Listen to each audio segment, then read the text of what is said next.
Hi Super Soul Sisters, and today we're going to talk about I'm done shoes. I'm just done. I'm done. I'm not going there anymore. I'm just friggin' not doing it anymore. Forget it. Nah. So when we get to that place of that's it, I'm not having this anymore, you've actually hit what I call threshold, which is quite often, sometimes it's actually the bottom of the ravine when you're, in some form of addiction or something that's not going on very well in your life, and you're just like, I'm done, I'm out, I just can't do this anymore, I'm not prepared to do this anymore. And when you hit that point, you then know that you've got the leverage on yourself to actually push through the discomfort to get the results that you actually need and want. Okay, so sometimes, dare I say it, that there's a a big level of pain that sometimes that one has to journey through in order to get to the place of healing. So, it's kind of like trying to lose weight without doing the exercise. And, sometimes the exercise is a bit painful. You actually just have to sort of muster on through it, don't you? You just have to push on through that discomfort in order to get to the comfort on the other side. And when people reach their different levels in different scenarios depending on what it is, and some unfortunately just don't seem to get the I'm done shoes at all, especially with addictions, unfortunately. And in relationships, these how often do we repeatedly go back into something we know that it's not working for us, and yet we still go back to that same person, or they have the same person but just in a different body. That happens a lot, believe it or not, because you're picking a certain pattern that's not working for you. And when you go, I'm done, I'm not doing this anymore, what I'm talking about in that instance would be, I'm done with that relationship. I'm not picking that type of person anymore that's going to actually be harmful to me. It's not going to be good for me, or maybe even my kids, or I'm just not getting what I need out of this relationship. And I realize that I've got to work on myself. It's got nothing to do with anybody else. I'm ready to make the change. I'm ready to do the work that's actually going to push me through. Because here's the thing at the end of the day, and I really, I learned this some time ago, actually, where, as a coach, it is very hard for me sometimes to be able to sit back and watch someone just unravel because they really don't have the buy-in. Like I've got all the skills, I've got all the ability to ask the right questions and to get positive results. But if that person has not got the I'm done, I'm done with being this way, and I will do whatever it takes to push through, then I know full well that I'm totally wasting my time. So I'm quite, shall I say, black and white about my approach with coaching. Like, I tend to go, right, I tell you once. Quite often it's not, I tell you what you need to hear rather than what you want to hear, because, it's not my role, I don't see, to be liked by somebody. It's more about, am I going to create a big change and difference in your life? Yes or no? That is why you've come to me. That is why you're here, to learn, to shift past that next level. And, people are so hell-bent on looking good, having their looking good shoes on, that they sacrifice the progress that person could actually make because they don't want that person to think poorly of them.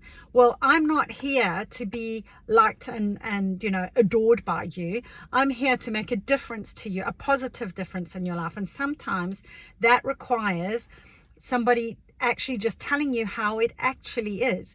Now, what you say and how you say it is another thing. Okay, so look, we've got to bear that in mind as well. So I'm not saying I want you to all rush out there and be so authentic in your communication that you forget on how you deliver it. Like, how you deliver that message is actually really important, because if you deliver it in a really harsh way and it's a soft, empathetic, person on the other side, the empath is going to need to have a soft approach, a gentle approach to how you actually present that information. Whereas obviously, remember, with the hardener and the softener shoes, if it's a hard person, straight up. You can use hardener language. You can just tell them straight up, this is what's not working, okay?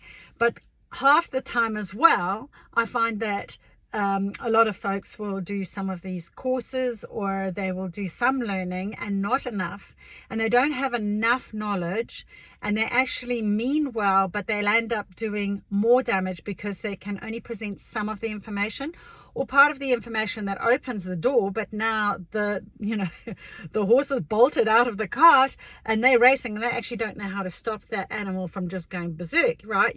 Just going nuts. So you've got to have the right training in order to be able to know, right, this is the best way to do it. This is the information I've got to deliver. And sometimes, dare I say it, sometimes you just have to say it how it is, because, if they're just not getting it. So I'll give you, I think I might have given you an example ages ago where, in one of the videos, where there is also sometimes, I often, dare I say, in therapy work and in counseling and in coaching, that people have this thing of something outside of me is going to fix me. Yes, to some degree. But effectively, it's you who has to do the work. You're the one who has to step up. You're the one who has to go, right, this was the advice I've been given. It's up to you whether you pick any of those choices, and it's up to you whether you actually implement it and follow through and stick with it. You've got to stick with the program. So I often find I'll give you an example of this one guy, I think I might have said, who rocked up years ago and he said, I want you to hypnotize me to stop me from smoking. So he booked in a session and I was like, okay, that's fine. I'm happy to do that. Anyway, he rocked up on my doorstep at about, I think it was 9 o'clock in the morning or 9:30, and he was reeking of booze. He had been smoking the whole night. He told me he had got back to his flat at 4 o'clock in the morning, and he was still drunk. I mean, there was no question. He could really stand up, if I'm honest. Anyway, and he came to me for me to stop him from smoking, and I just took one look at him and I said, sweetie, you're just not ready. You haven't. He didn't have his I'm done shoes on. I'm done with smoking. I'm not going to do that anymore, and it's like, when you are at that point, that's when you know that you've got the wherewithal to push through the tough. Because going from, he was smoking about 20 when he wasn't drinking a day, 20 cigarettes a day, and then he was telling me I think it was 30 to 40 if he was actually drinking at night. So he and he had done double that because he wanted to try and get as much out the way before he didn't touch another cigarette again. Anyway, so long story short, I said, look, sweetie, you're just not ready. You need to go home, and it's not my responsibility to make you stop, because at the end of the day, your buy-in isn't there. You're not ready. You're just not ready to give up. And when you are, that's when you need to come to me. And he was like, oh, I don't understand. He said, oh, I'll pay you double. And I said, well, you're not getting you're missing the message. The message is, it's not about the money. It's about you not being ready. You haven't got your I'm done shoes on. You haven't got the I'm over smoking. I'm never going back there again. I'm not doing it. End of story. And he didn't have that. And so he said, oh, I'll pay you 3 times. And I said, look, I earn more money in my digital marketing stuff that I was doing, and my web stuff that I was doing than I was doing at coaching at that point in time. So I said, I don't do this for the money. I'm doing this because I know that I can make a change. And if I don't believe that I can make that change, then I'm not going to do the work with you. So he went away very perplexed. But that is a typical scenario. So one of the things that I actually do say to all folks who come to me is like, I spot the game. I give you all your different options of how you can heal and how you can progress. And then at the end of the day, it's up to you which one of those things you're going to implement. We discuss which one you want to implement. I then implement, what I can from my side. Okay, so if it's a specific therapy, or I teach you a particular exercise or whatever it is, or it's a breathing technique. Like I was saying, if I give you a lot of do-it-yourself stuff, like, the emotional toolkit that I've been talking about, where you can pick various little tools that moving forward you now can use on yourself as well. So it makes you more independent, but you have to have that buy-in at the start. You could do breathing technique and go, very shallow breathing, half pie interested. Yeah. Oh, yeah, right. Okay. Yeah, that didn't work. Well, no, it's not going to, because you're not going all out. You're not going, right, I'm done. I'm totally committed to making a change within myself, irrespective of what's going on around me, So, it is a very challenging pair of shoes to actually wear, because it's not easy. I've got to tell you, they are not an easy pair of shoes to wear. It's easy to say, I'm done, but it's a lot harder to keep them on. And then I'm going to talk about, I think in the next video, or one of the next videos, about, having stamina, the stamina shoes, like just keeping with it, sticking with something, even when the going gets tough. But the first port of call is identifying whether you're done or not, because sometimes people reach out. And remember, I was talking to you about like those Roadrunner shoes, where they go racing past you at 100 miles an hour, and they throw themselves off the top of the ravine, and they're halfway down the mountainside, and you think, oh, and they reach out then, but you know what? They're not ready. They're not at anywhere near at the, I'm done. I'm not doing this anymore. They're not there. They're not there. They might say, they might be, but and I know, I've got to a point, I think that I've seen it so often, is like I can pretty much tell you right from the get-go where that person is. And if I don't believe that they're following through or going to, then I actually send them away. I say, when you're at the bottom of the ravine and when you're prepared to go, I'm done, I'm seriously done, and I am not doing this anymore, that's when you need to come to me, and then we can make some serious progress, and then I can make some significant difference in your life. And it's a lot, it doesn't matter who it is in your life. You'll see this now that you know about the I'm done shoes. Ask yourself, when you see someone having a wobble, or like, I'm done, I'm not going out with that kind of person, I'm not going back to that girl or that boy, or that, whatever that scenario is, and then you see them going back to them, and you go, what just happened? Well, they didn't have their I'm done shoes on. They had their pretend I'm done shoes on. They said that they were, but were they really? Now, if they really were, they wouldn't be doing that, right? And if they really are wanting to get away from that relationship, or get away from that job, or move away from whatever that addiction is, or whatever the thing is for that person, then they go, look, I really need your help. I don't know how to let go. I don't know how to stop. That's when you can go, right, okay, let's do it. And it's not easy, hey? I'm letting you know that quite often when they've got that pair of shoes on and they really genuinely are done, it's quite a different kind of conversation, if I'm honest. It's a lot more heartfelt. It's a lot more, I dare I say, a lot of people are so sort of like lost, because they're like, geez, I didn't even know that this was as bad as it was. I've had that. I've had it where people have said, I didn't even know this was an issue. I thought it was all them, not me. And also a lot of confusion about, like, how do I get out of this? Like, I actually don't know how to get out. So that's when you can go, right, here's your different tools. If someone then uses the tools or whatever, and they do get out of the ravine, and then they repeat that behavior, I tend to be quite, dare I say, I don't know if nonchalant's the correct term, but it's like I'm quite black and white with my approach. It's like, you're either in or you're out. You're either doing it or you don't. And if you're in, you go full out and you go hard and you follow through and you stick with it no matter what. But don't, I don't play the game of repeating the record and repeating the record and repeating the record. And half of that is that I don't want to waste your money, and I also don't want my time wasted. So, my time's very, very precious to me.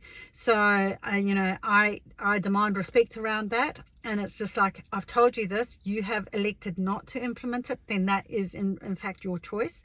And you're either going to do it or you're not. So it's a very hard conversation to sort of have with someone, especially when they sort of like going, but then are they just playing the victim? Are they just doing the victim, putting on their victim shoes and just seeing who will come out and rescue them? Because that's what victim shoe wearers do, is that they're looking for a knight in shining armor or somebody to come to the rescue. So you've got to be able to go, I'm not going to play that game. I've told you these are the things that are going to change that for you. You are either going to do it or you're not. And if you're not, don't come back to me until you have. That's it. Now, it sounds really tough, doesn't that? It's really not easy, especially initially. But if I'm here to make, to get the results that you actually want or need in your life. I'm not here to play the game, and I certainly don't want to get paid for playing somebody's game, So I would rather say, look, here you go. Look, honey, this just isn't working. And when you're ready, come back and see me, because the door's always open. It's just that, it's like, I just don't want to waste your time, my time. So it's a really tough pair of shoes, count on, like I'm done. I'm so done that I will do whatever it takes to get out of this scenario. And when people are there, man, they can have some tremendous changes. And it's like, I really admire people who have been at the bottom of the cliff and put these babies on, and then they go and they're serious, and most often they are, don't get me wrong. And if there's addictions involved, well, that kind of compromises their ability to stick with it. Or it can do, not always, but there is that whole thing of just how bought into recovery are they? If they haven't bought into it really on a genuine level, then the chances of making much of a change is really quite slim, to be honest. So I'd rather work with people who are genuinely wanting to create the shift. Anyway, I hope you found that useful. I know it was quite a tough pair of shoes to talk about today, but they are ones that need to be worn quite often, and especially in serious scenarios. So anyway, I wonder if you know of anyone who could wear a pair of these. You don't even have to comment about that. That might be a bit too serious for people. I understand that. But maybe you can like it, or maybe pass it on to somebody who you go, oh, do you know what? That makes a lot of sense, to me. I might pass that on to a mate of mine who, we might be struggling with a friend or a family member, or, it might be a sibling. It's like, I understand now why, that they said they were going to adopt these pair of shoes and then they haven't, or they have put it on, but now actually we don't know what strategies and techniques and exercises and treatments and therapies would help. So at least we genuinely understand that, that person's at the I'm done zone and have put on those shoes. So how do we actually help them? So now you can start defining, which section they're actually in, who's wearing what shoes at what stage of the journey. And I really hope you found that useful. Okay, if you did, please will you like, share, subscribe if in YouTube, and in Facebook, by all means, please feel free to comment and share if you are open to it. Thank you so much for joining me today. Namaste.